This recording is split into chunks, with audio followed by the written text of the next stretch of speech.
Hi, everyone, and welcome to the Forward Thinking Podcast. Today, we have a special guest, Amelia Roberts.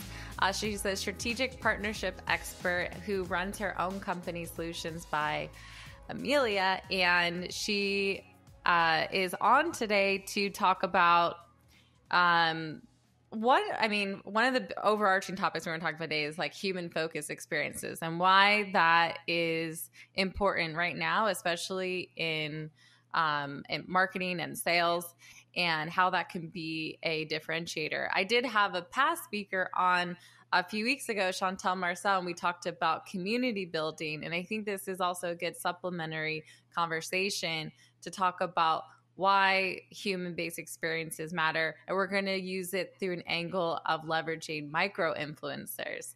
And so I think as we start to kick it off, can you, Amelia, just talk through what you're doing at Solutions by Amelia, your background, maybe how you got to where you are today, and why you're so focused on human focused experiences? So we'll start with that last question, and then hopefully you'll keep me honest to answering the others. But so I'm a registered nurse by trade, and always had very entrepreneurial passions and leanings. My dad, while he was living, was very entrepreneurial.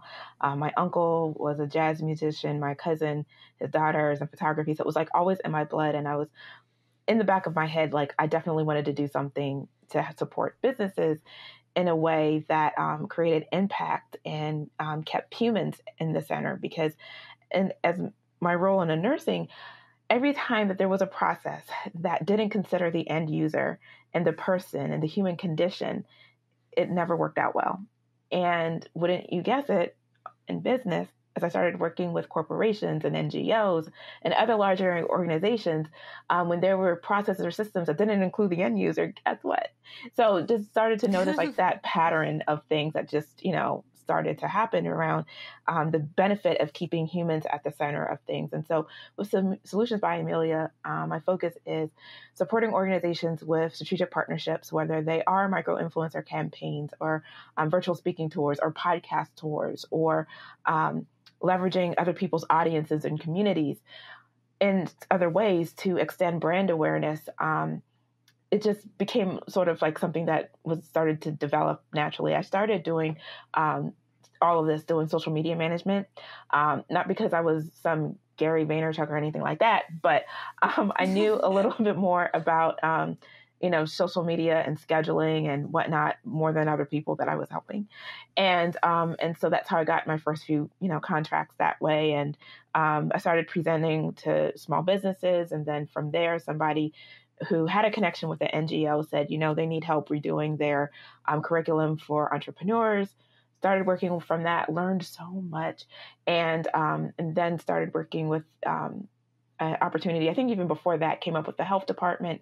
They wanted to get health messages, specific health messaging out to a population using micro-influencers. And so working on that campaign brought me into contact with a lot of different interesting things. So I don't know if that exactly answered your question, but no, that's perfect. Yeah. One thing that stands out to me is, okay, so it's really interesting that you used to be a nurse. So, and I always find it really interesting to hear the story about people's like second lives. Like they started out in one profession, then moved to another. What was that tipping point for you? Like, what was the reason to get out of nursing? Did you have a family, or were you starting a family, or was there any big changes that made that happen? Yes. So to be clear, I still have a foot in healthcare. I'm not at the bedside and not all nurses do blood pressure and stuff, but I'm no longer at the bedside, but I definitely will always have a foot, I feel like, in healthcare. Working in an industry that still relies on the fax machine keeps you humble and keeps you grounded. And it's just a beautiful, to be quite honest, it's such a weird way, but it's nice to be grounded in that, in an industry that still uses fax machines. And also they're talking about AI and they're talking about online appointment scheduling. And it's just so many contradictions in one amazing industry. But in any case, so long story short, nothing grand. I was in a position where I didn't want to work extra hours. I didn't want to work overtime. I didn't want to work nights or weekends, but I had student loans. And so my entrepreneurial bug, I guess, manifested into full-blown flu or disease. I don't know. But in any case, I just couldn't keep that side of me under wraps. And so that's when I started to think, what do I enjoy doing? I enjoy connecting with people. I'm a digital native. And again, I know how to use social media, better than other people. True, there is a myth with people who are digital natives. I did have to learn how to use social media for more than cat videos and connecting with friends. That's a different skill set entirely. But so I, took courses and classes to learn that skill set. And again, working with these organizations, they already had their guidelines too. So that kind of shortened the learning curve with that. But it really came out of a desire to pay off student loans. And then after I was able to pay those off in under 2 years, I started to say, you know what, is this just a thing that met its end, or are there other organizations to impact? And there were. Yeah, I love that. I think that out of necessity, I always think that sometimes like when you're faced or with something like, a bunch of your student loans, or maybe like there's a situation, I think a lot of people saw this with COVID, is like, okay, how do we overcome this? Like, what do we do? And that's one thing I love about women too, is like, we're just resilient. We'll find a way. We're going to do something. And sometimes that even leads you down a path of like maybe finding a new passion. So I think that that's really inspiring for people to hear. But let's switch to the main topic of today. And actually, before we even, I know you're going to chat through how to leverage micro influencers through the lens of how you helped one of your clients. But for some of our listeners, they might okay, I know what an influencer is. And I know like that maybe I see them on like my Instagram or LinkedIn when they have a ton of followers. But what is a micro influencer? And can you chat about like what is the way that people can like leverage that in terms of helping them on the marketing or sales side? So micro influencers, it's really helpful to first think about what is marketing. So marketing versus sales versus PR, just to recap. PR gets you seen, marketing gets you leads, sales gets you paid, pretty much, just essentially. Micro influencer campaigns sort of follow more closer to the digital PR or PR sense of that continuum than marketing. And it's a little bit of that, depending on how the influencer campaign is used or how you guys want to decide to use it. So micro influencers, like, what are they? Well, one, what are they in the B2B context? Because a lot of times when we talk about, influencers, we think about the B2C, the mom bloggers and, the Kim Kardashians of the world. And it's like, so who are the Kim Kardashians in B2B? I'm financial services. We don't have any of them. And we try hard to make sure, or whatever, to make sure we don't have those. But in any case, it's more so people who already have the attention of your best buyers, your best consumers, your best referral partners, who's already holding court, having communities, having webinars where people already sign up on a regular basis even. They're already having conversations that get lots of engagement on LinkedIn. Who are these people who are being interviewed on podcasts or have their own podcasts? Who are these people that already have the attention, your desired audience, that you can perhaps collaborate with in some way so that your name can start to get in front of people who already know, like, and trust them. And you can sort of warm introduction your way in to the trust that they've already built up over time with their audience. Totally. Yeah. I think one of the things that excites me is I've seen the value of this like in action just this last week. So through Women in Revenue, which is a group that actually introduced Amelia and I together, we just, we have goals, and one of our biggest like kind of drivers or programs is our survey that leads to our report. And we've always like really struggled to get people to fill out the survey, mainly because we're just going off our own kind of promotions. And then this year, shout out to Chantel, who I mentioned earlier, and she helps us with some work on Women in Revenue. And she said, well, why don't we leverage like our some influencers? So myself on knowing the marketing space, another one of our board members who knew the sales space, and then her being kind of touching both or more on the content space.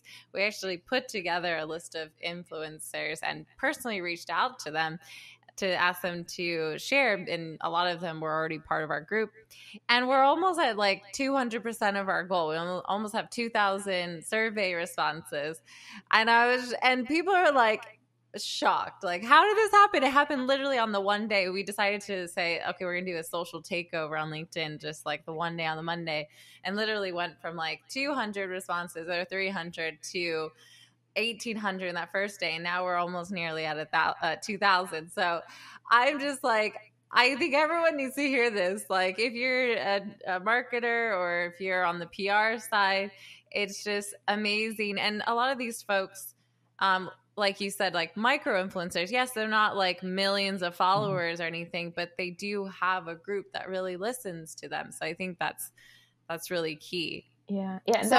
And that's key. Yeah. I didn't specifically answer your question, like what defines a micro influencer versus a regular influencer. But typically it is the smaller, more niched, more engaged, to be quite honest, audience.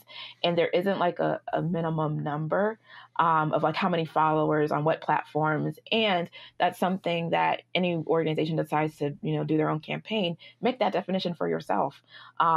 A lot of marketing is testing. You might come up with a definition of what an influencer looks like. They have these requirements. They've been interviewed on X number of podcasts. Other people view them as a thought leader, and they have X number of followers on this or whatnot. And you may decide to change those definitions. But that's just something to also consider, is like they usually have at least a few thousand followers on a specific social media platform. But yeah, we're not necessarily talking about the tens and 20s and 100,000 followers situations. Yeah.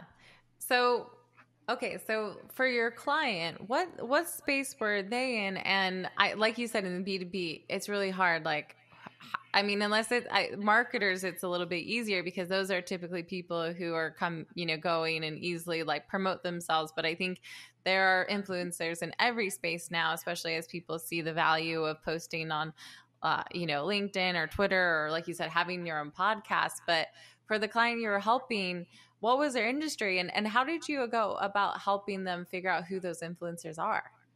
So there's a couple of fun things about that project too that came up. So they're a Fortune 200 company, and how I found out about them, or they found out about me, actually that's how that worked, was they were working with a marketing agency. So I definitely, when people are listening to this, don't want them to think, oh, well, I'm already working with an agency, or we're already an agency, we don't need to bring that in as well.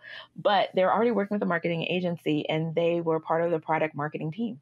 And they had, guess what?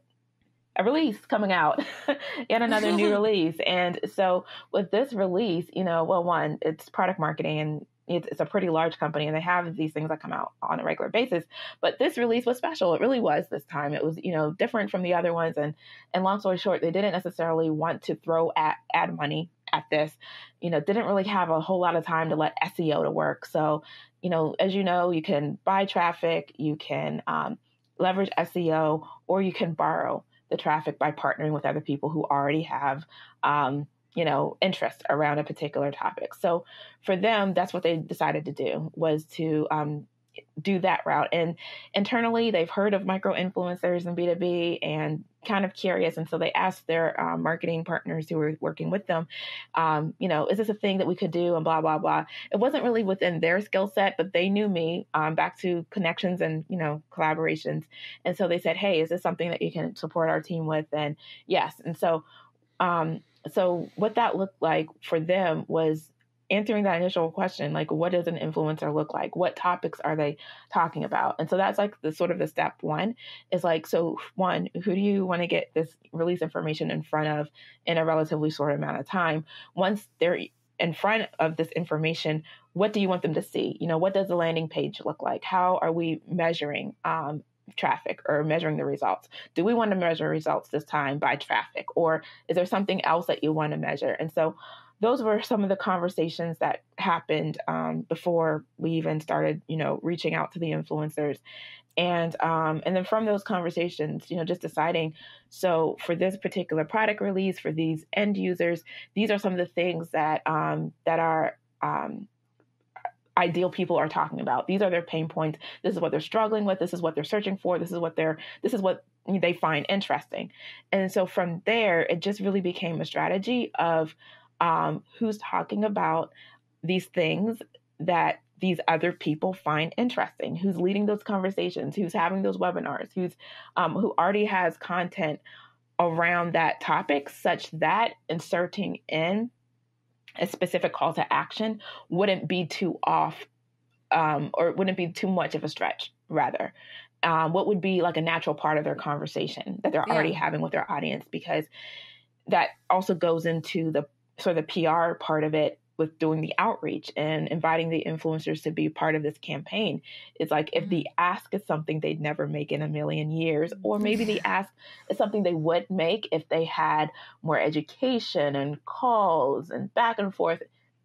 I'm all about, so I have a little bit of sales in my heart as well, but, make the sale as easy as possible, something easy to say yes to, is also something to consider. So what are we asking the influencers? What is the ask? And what is the give? What do we ideally want them to give to us? So these asks, gives, measurements, of course, the ideal best buyer that we're trying to get in front of, their pain points, are some of the initial conversations that we had. Yeah, I think that's really important. I think going in to the project with like an idea of like what are the conversations and how are we going to measure that? I think that's really key, because I think oftentimes like people will launch a program like this and then they'll ask, well, how did it go? Or how did you, and they're like, oh shoot, I didn't even think about measuring it.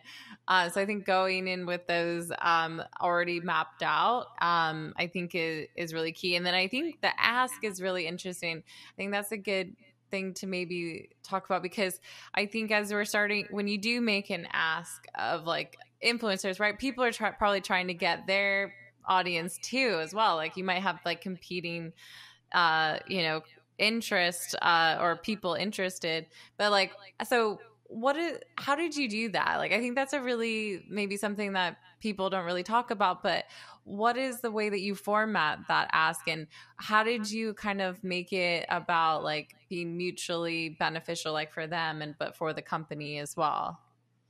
So my approach to all strategies, whether it's micro influencer or lead generation or business development, relationship development, it all goes back to how can I be a guide in somebody else's life. And also want to credit Story Brand. I'm a huge fan of building a story brand. And that's what that book is really about, is encouraging us to think about how are we a guide to the hero of someone else's story, because we all think of ourselves as heroes trying to get to where we need to get to win the day. And so how can we come along as a marketer, as a sales professional, as whoever, and help that hero win something that they already want to do? So it takes a little bit of time, not too much time, to think about what winning might look like for them. And it starts with a very genuine question like that. I think this is what winning looks like for you. I noticed that you serve this audience. I think that they struggle around this pain point, and winning might look like helping to serve them to address that pain point. I don't know. Am I going somewhere with that? Is that close to what you're doing? Tell me more, or tell me more. And I probably should have gone back and looked at what I said exactly to those people. And it wasn't just, I don't want people to think, oh, well, Amelia, well, you said it, and, you have a nice way of saying things. That must be it. No, there was someone else that I had just met for this campaign. And I also gave her a script that was very curiosity based and very them focused based approach. And she used it too. And she was also connecting people, cold outreach over LinkedIn and saying, hey, I noticed that you're serving this audience, that you've done this. There's something interesting coming up. I don't know if it might be a fit for you, but would you be open to a quick call? And people were saying yes to that, because it, it kind of had some curiosity, but definitely let us know that we're interested in serving their shared audience, not taking their hard-earned audience away or anything like that.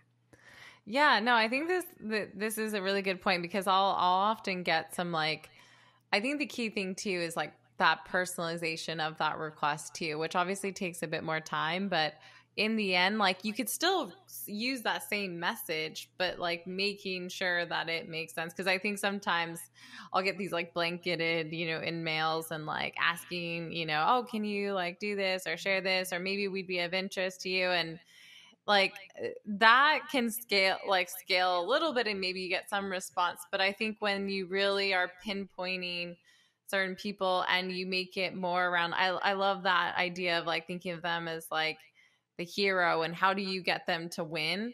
And for them, it's always around their audience and how they can provide value and and content and new ideas, which can be hard to do on their own, which is why sometimes you have podcasts and you bring on speakers and you have them share their insights. And so having another avenue or something that's really going to be helpful for their audience, that they're going to want to latch onto or listen to, and is also unique beyond like what they're already saying, I think is really key. But I think the approach that you're taking is like you're really thinking through that, and then are also doing that like kind of personalized outreach. Of course, like you can make things easier for yourself, like scale it and like have kind of a script and provide them with similar kind of like prompts for them to even use, like when guide them and how they would approach it and share. But I think that ask really needs to have some true intention behind it. Yeah, yep. And what you had mentioned, definitely a part of the pre-planning before you do any of this is to have that in place. Have the content in place that you would like for them to share. And there's different schools of thought of making it, just giving them what to say, and also giving them leeway to make it something that they would actually say as well and they feel comfortable with. So depending on how much time you have, I've seen both ways work.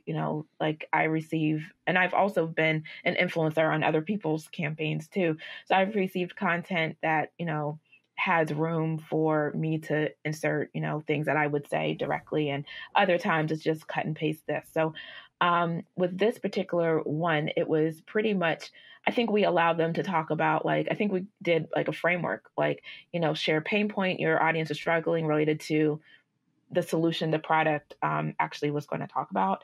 And then, share about how you're glad that, this came on your radar because it addresses that solution. It was kind of gave them like ability to kind of customize it so that they're not also looking at a blank screen, because that's just, we're asking them for their time and we don't want to have to make them do extra work. So it looked like, social media posts for LinkedIn, I believe, for LinkedIn, Twitter, and I think an email blurb as well for them to send out. And we didn't, because of the time frame crunch, we didn't necessarily want them to have to, we didn't really have like a sending cycle of, within X amount of time, we want you to send out, you're required to.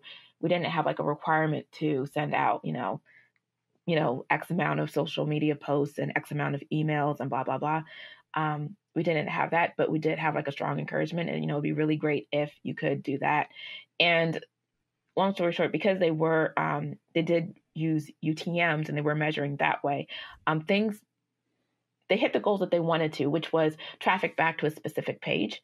And in such that they really wanted to bring that effort in-house, which is always, it's a good thing and a bad thing when you're working with an agency. It's like, yay, it was so good that they want to bring it in-house. But so definitely after that, started working on training programs for other organizations. And actually, I have an annual contract right now working with a consumer insights company that is I'm human focused everything. And I'm just so excited I'm working with them, because we could go off on another tangent about, oh my goodness, just how important it is to have the consumer voice at every turn in going into 2022 is just critical and not all that hard to do, to be quite honest, because there's just so many amazing agencies out there and corporations and solutions that offer on-demand insights that there'll be a stark notice between organizations that invest and ones that don't.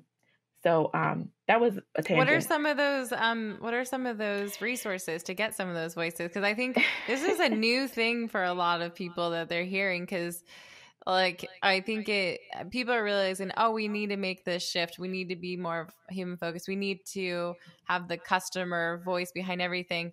But like, how do I do that? Where do I start? Or how do I even get those insights without going directly to our customers and interviewing them or something like that? So my perspective comes, well, I'm a little partial because I'm actually working with this company right now. And that's fine. Go ahead. Okay. It's good. And another reason that I want to say this is my values of software as a service solution has been shaped by my experience in healthcare. I have been part of organizations where people dropped off tools post implementation and everyone's struggling to use it, / you have to hire someone to also use the tool. And I said, you know what, if I were to ever work with a software as a service company, it would not be that. So with that said, the company I'm working with right now, name is Suzy. And what I like about their software as a service solution is, one, they own their own panel. They own their own panel of 1 million US consumers. And so that means that, if people, after they go through, do a study and they don't get the answers that they need the first time, which happens, where we're all human and we all think of things after responses start to come back, you can go right back and you don't have to reconvene, or launch a new. It just is so easy when you think about, want to go deeper than the what of the data. You want to find out why. It kind of goes deeper. And also the human touch. Again, been on the receiving end of a whole lot of tools that have just been dropped off and left. And I definitely wanted to know, like, what type of human support do you offer alongside your clients in being successful? Yeah, no, that's, I think a lot of our listeners who use tech tools or have a bunch of tech in their stack, and they know, like, oh yeah, like the dream is sold to you in that sales process, and then you get into it and you're like, wow, this is like so much, or where do we go, what's the direction we do, and who's going to be the owner of this? And we see it all the time. So all the time. That's great. So for everyone listening, maybe check Suzy out. So one of the things I like to ask people, I think it's all good to hear like the success and how you did it, but also like to hear about like some of your learning experiences from doing this, or even where you think that some companies are really struggling. Like maybe you see companies who maybe want to leverage micro influencers or make their marketing more human focused, but really fall short. Maybe either to maybe something that you've experienced was a learning, or maybe something that you're seeing other people do that you think really is an issue or a problem. With wanting to move so quickly, sometimes some organizations don't have pulse checks built in. And I've seen this happen with a brand I've seen this happen recently with the brand that made a snafu. And, we're all humans. We all, and I don't necessarily subscribe to cancel culture, but long story short, something got out there and the people who needed to approve it never saw it, just because this particular organization grew so fast in such a short amount of time. There's literally and that can happen so easily. That really can happen so easily. And so an interesting pulse check situation would be, so what would be interesting to do is I always invite people to think about, what is their guiding principles and values, such that everyone, whether it's workers, whether it's contractors coming in, they have the shared understanding of these specific values as an organization, such that when ideas are floated out, it will cause a few people to probably question They're like, hey, is this the accurate representation of the values that we have, that we all understand, that we all agree with? And this also goes back to, building a story brand. Now, I'm not a rep for them or anything. I probably should be, but they have this beautiful program. One of their clients is Chick-fil-A. One of their clients was Chick-fil-A, like early on, maybe early days. I don't know. But in any case, so a Chick-fil-A, there's certain things that we just wouldn't expect to come out from a Chick-fil-A culture. I'll just say it like that. And, not that I'm saying that other organizations, they all need to be Chick-fil-A. And it's just interesting that when there is that shared understanding, it's just easy for people to sort of put in processes to make sure that we're all speaking to that mission that's actually a part of us as well. And I forgot your original question. It was more just around what you think people are doing wrong. Yeah. So that snafu made me think about, it's just sometimes the idea to keep up with the pace of change and be cutting edge. Yeah. Sometimes that pressure can, get to be a little too much, and there needs to be a pause. And one of the clients actually of Susie that I think I can say, well, let me just. Okay, yeah, I think I could say this. So there was a Super Bowl commercial that they that was going to go out, and something happened in the news such that it made internally the organization question, will this be tone deaf? And because they have a ready panel of 1 million U.S. consumers, they were able to get together an audience that might represent the average Super Bowl watcher, put it out there in front of them and ask them what they thought. And using that information, they were able to make a decision and go forward. So yeah, those are some of the challenges that I've noticed, wanting to move too fast. And those are some things I feel like might be able to help an organization deal with that as well. Yeah, that's really key. That kind of reminds me too of when you are leveraging micro influencers, also thinking about how like the things that they're already promoting to their audience and how that aligns to the values of like your own company. Cause I think, they could take whatever you're trying to get them to promote, put their own spin on it, or try to relate it to like whatever something that they're talking about. But if that doesn't actually line up to like the values or the core message of what you're trying to do, that can be tough, right? You're like, oh no, we don't want our brand associated to that, or oh, maybe that's not the way we would have said that. And so maybe be really like kind of clear and honest with the influencer, but also when you're selecting those, just because someone maybe has a big audience, if it doesn't truly align to like your own brand, it's I would say like maybe pass, and like that's not a good fit, because it's always hard to control at that point. They're not working for you. They're just an extension that you're trying to leverage. So you can't really control exactly what they're saying and doing. Yeah. And that goes back to, who is an influencer, that conversation and those criteria that you guys decide to come up with.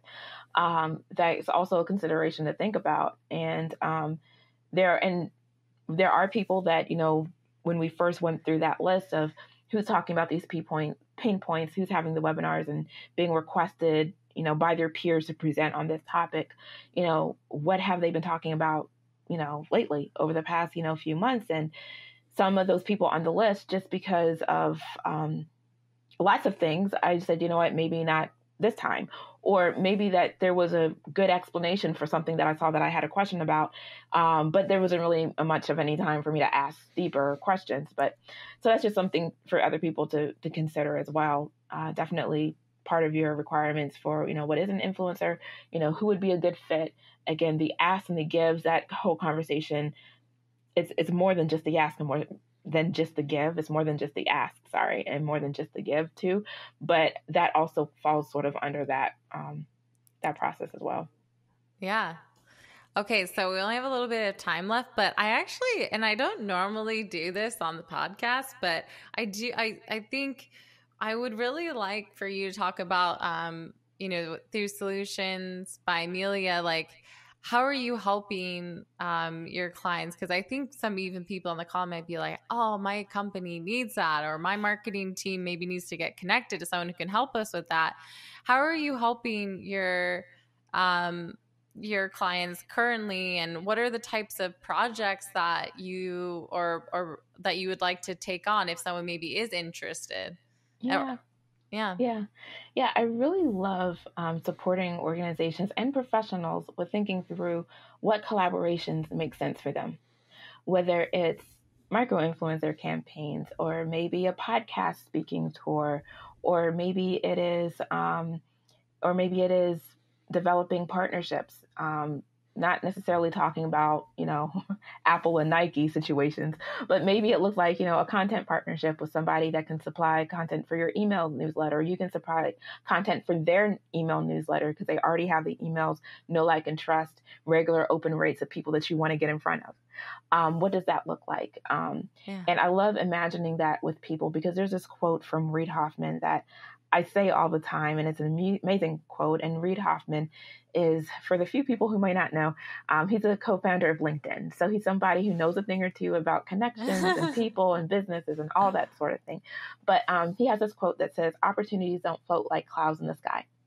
They're firmly attached to individuals." So if you're looking for a new opportunity, you're really looking for people. So whether it's an organization or professional who wants to grow and expand, either deeper in the industry that they're currently in, be better known in other industries, try to make an impact in a hard to get into industry like healthcare, legal, financial, it usually will probably be the way of referrals. And how can you make referrals on purpose? Yeah. It really goes back to collaborations and strategic partnerships. That really is warm introductions and referrals on purpose. There's lots of strategies to do that. We talked about a few, but that's what I support people with figuring out with Solutions by Amelia. I love that. And I think for a lot of, especially I see it across my clients, but I think we're running up against, like, there's only so much like some of your paid efforts might bring in. And also it's really expensive. It's more of like a spray and pray and poach as much as you want to be targeted, but then that drives your cost per lead up. And sometimes it doesn't work. And why? Because it's just it's just like a cold way of trying to attract your audience. But when you maybe de-invest some of the money into that where it's not working, into more of these strategies that are going to give you probably better return, probably like open it up to new audiences. And like you said, in some cases, especially with healthcare or certain industries, that's not the way you would get their attention. You do need those referrals, or you do need those relationships. And so realizing that, and yes, it seems like it's the harder way, but when you're working with a partner, it actually probably ends up being the easier way, because you'll see that investment pay off potentially a lot faster, and you actually, get your goals. So I think this is a great list. And I'm even thinking of a few clients, so I'm going to send this to you directly after we post it. But yeah, thank you so much, Amelia, for being on. So for everyone who wants to get connected to Amelia, we'll be sharing a link to her website, which I think is just solutionsbyamelia.com, right, Amelia? Yes, it is. And then you can follow her on LinkedIn as well, and we'll include a link to her profile there. And for everyone who enjoyed this listen, feel free to share it with your colleagues and friends. And again, thank you so much, Amelia, for being on. Oh, thank you so much, Chrissy. This was a fun conversation. Yeah, awesome. All right, everyone. See you on the next time on Forward Thinking. Have a good one.